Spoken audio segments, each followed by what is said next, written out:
Assalamualaikum warahmatullahi wabarakatuh. Perkenalkan, nama saya Novi Puspita Dewi dari Fakultas Ekonomi jurusan Manajemen. Di video ini saya ingin menjelaskan aspek-aspek yang berkaitan tentang studi kelayakan bisnis. Yang pertama ada aspek hukum. Aspek hukum di dalam studi kelayakan bisnis ini adalah menyangkut terkait hal legalitas rencana bisnis yang hendak dilakukan oleh perusahaan. Contohnya kayak izin lokasi. Contohnya tanda pemerintah yang diakui oleh perusahaan lain. Nah, si perusahaan ini tidak memiliki surat izin lokasi, maka ini bisa berkaitan dengan aspek hukum. Lalu yang kedua ada aspek manajemen. Di dalam studi kelayakan bisnis ini, aspek manajemen itu menyangkut pada pembangunan dan pengembangan operasional perusahaan. Lalu ada aspek ekonomi, di mana di dalam studi kelayakan bisnis ini menyangkut pada dampak suatu usaha untuk masyarakat sekitar. Dari segi budaya, dampak keberadaan bisnis ini terhadap adat istiadat di wilayah tersebut.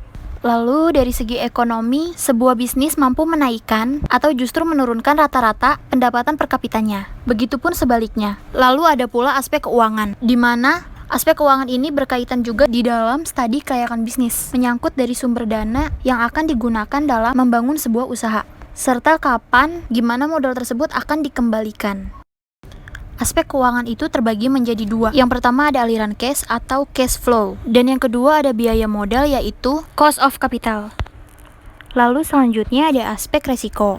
Maksudnya adalah suatu kemungkinan akan terjadinya hasil yang tidak diinginkan yang dapat menimbulkan kerugian juga apabila tidak diantisipasi serta tidak dikelola sebagaimana mestinya. Misalnya biasanya ketidakpastian diakibatkan karena adanya keraguan terhadap sesuatu hal atau kelemahan seseorang. Lalu ada aspek pemasaran. Aspek pemasaran ini di dalam studi kelayakan bisnis juga menjadi struktur produk ataupun jasa yang telah dipasarkan, serta rencana produk atau jasa yang akan ditawarkan. Selanjutnya ada aspek sumber daya manusia. Di dalam studi kelayakan bisnis ini sangat berperan penting dalam pengembangan maupun kompensasi serta sistem penilaian karya sumber daya manusia tersebut. Lalu ada aspek lingkungan.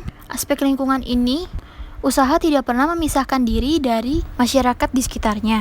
Kepedulian lingkungan hidup maupun kesejahteraan lingkungan masyarakat sekitar juga penting untuk dipertimbangkan. Dan yang terakhir, mengapa aspek-aspek yang saya jelaskan tadi sangat penting dalam studi kelayakan bisnis? Karena aspek-aspek dalam studi kelayakan bisnis tersebut bersifat fleksibel sehingga dapat ditambahkan sesuai dengan kebutuhan perusahaan. Aspek-aspek yang sudah saya jelaskan tadi juga berguna untuk menentukan di mana dan bagaimana cara kerjanya sebuah bisnis itu sendiri. Sekian video penjelasan dari saya, kurang lebihnya mohon maaf. Wassalamualaikum warahmatullahi wabarakatuh.